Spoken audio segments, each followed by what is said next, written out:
வேத பயணத்தில் இன்று நாம் பார்க்க போவது இரட்டிப்பான மகிழ்ச்சி. ஏசாயா 61:7 தங்கள் தேசத்தில் இரட்டிப்பான சுதந்திரம் அடைவார்கள், நித்திய மகிழ்ச்சி அவர்களுக்கு உண்டாகும்.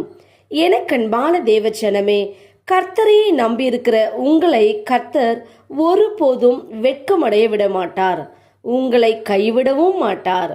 உங்கள் வெட்கத்துக்கு பதிலாக இரண்டத்தனையாய் பலன் வரும். லட்சைக்கு பதிலாக தங்கள் பாகத்தில் சந்தோஷப்படுவீர்கள். அதி நிமித்தம் தங்கள் தேசத்தில் இரட்டிப்பான சுதந்திரம் அடைவீர்கள், நித்திய மகிழ்ச்சி உங்களுக்கு உண்டாகும். உங்கள் வெட்கத்துக்கு பதிலாக கர்த்தர் இந்த நாளில் இரட்டிப்பான மகிழ்ச்சியை கொடுக்க போகிறார். ஆம், நீங்கள் இரட்டிப்பான மகிழ்ச்சி அடைவீர்கள்.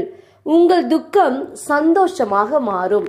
நாம் ஜெபிப்போம். அன்பின் பிதாவே, கேட்ட வார்த்தையின்படியே நீர் எங்களுக்கு செய்ய போற கிருபைக்காய் ஸ்தோத்திரம். இயேசுவின் நாமத்தில் ஆமேன். கர்த்தர் தாமே இந்த வார்த்தைகளை கொண்டு உங்களை ஆசீர்வதிப்பாராக. ஆமேன்.